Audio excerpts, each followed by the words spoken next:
12 ஆண்டுகளுக்கு முன்னர் அலகாபாத்தில் நடந்த கும்பமேளா நிகழ்ச்சியில்தான் அப்போதைய குஜராத் முதல்வர் நரேந்திர மோடிக்கு பாஜக பிரதமர் வேட்பாளராக முடிசூட்டு விழா நடந்தது. விஸ்வ இந்து பரிஷத் அமைப்பின் தர்ம சன்சாதில் எழுப்பப்பட்ட முழக்கம்தான் பாஜகவின் ஒரே சாய்ஸாக நரேந்திர மோடி உயர காரணமாக இருந்தது.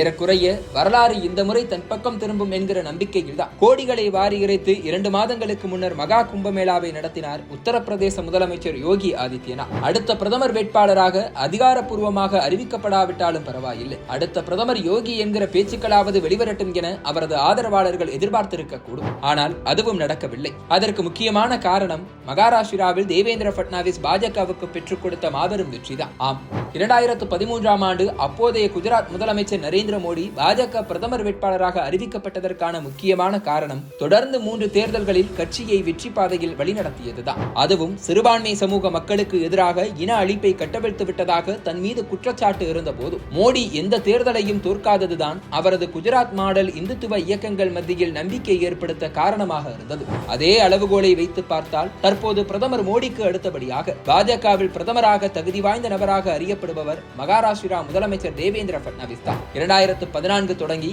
தொடர்ந்து 3 முறை பாஜகவை வெற்றி பெற வைத்தது மட்டுமல்ல, உத்தவ் தாக்கரே கூட்டணியை உடைத்து பாஜகவை ஏமாற்றிய போது பொறுமையாக வியூகம் வகுத்து இழந்த ஆட்சியை மீண்டும் பிடித்ததிலும் அவரது பங்கு இருக்கிறது. இதனால் மகாராஷ்டிரா தேர்தல் முடிவுகள் வெளியானதுமே அடுத்த பிரதமர் வேட்பாளர் தேவேந்திர பட்னாவிஸ் என்கிற பேச்சுக்கள் எழத் தொடங்கின. இதனால் யோகிக்கான போட்டி அதிகரித்திருக்கிறது. ஏற்கனவே பிரதமர் வேட்பாளருக்கான லிஸ்டில் இந்துத்துவ கொள்கைகளை தீவிரமாக பின்பற்றும் யோகி ஆதித்யநாத் இருந்தாலும் பட்னாவிஸுக்கு டஃப் கொடுக்க அவருக்கு இன்னொரு வெற்றி தேவைப்படுகிறது. ஆம், 2017, 2022 என 2 தேர்தல்களில் யோகியை முன்னிறுத்தி உத்தரப்பிரதேசத்தை கைப்பற்றி இருக்கிறது பாஜக. 2027 நடக்கும் சட்டப்பேரவை தேர்தலிலும் ஆட்சியை பிடித்து விட்டார். 2029 மக்களவை தேர்தலில் பிரதமர் வேட்பாளருக்கான போட்டியில் மோடி தேவேந்திர பட்னாவிஸுடன் சேர்ந்து யோகியும் களமிறங்கி விடுவார். ஏற்கனவே 12 ஆண்டுகள் கழித்து கடந்த வாரம் பிரதமர் மோடி நாக்பூரில் RSS அலுவலகம் சென்ற போதே அவர் ஓய்வு பெறப் போவதாக வதந்திகள் பரப்பப்பட்டிருக்கின்றன.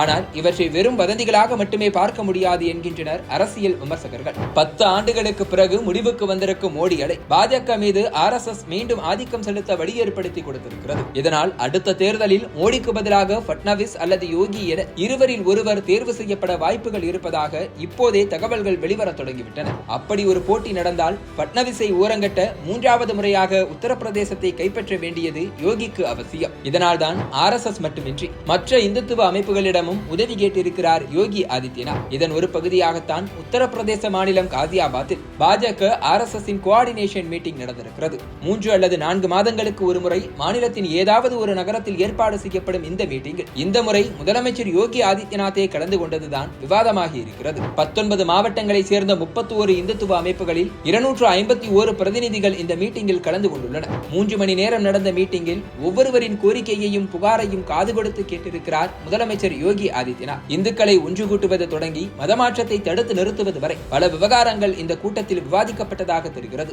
இதே நிகழ்ச்சியில் பாஜக மாநில தலைவர் பூபேந்திர சௌத்ரி உட்பட இயக்கங்களின் மாநில நிர்வாகிகளுக்கும் 19 மாவட்டங்களில் உள்ளூர் இந்துத்துவ நிர்வாகிகளுக்கு மட்டுமே அனுமதி வழங்கப்பட்டுள்ளது. மீடியாக்களுக்கு அனுமதி இல்லாவிட்டாலும் மக்களவை தேர்தலில் உத்தரப்பிரதேசத்தில் பாஜக எதிர்பாராத பின்னடைவை சந்தித்திருப்பதால் சட்டப்பேரவை தேர்தலுக்காக முன்னரே களமிறங்க வேண்டியது அவசியமாகி இருக்கிறது என நாசுக்காக செய்தியை கசிய விட்டிருக்கின்றனர் RSS நிர்வாகிகள்.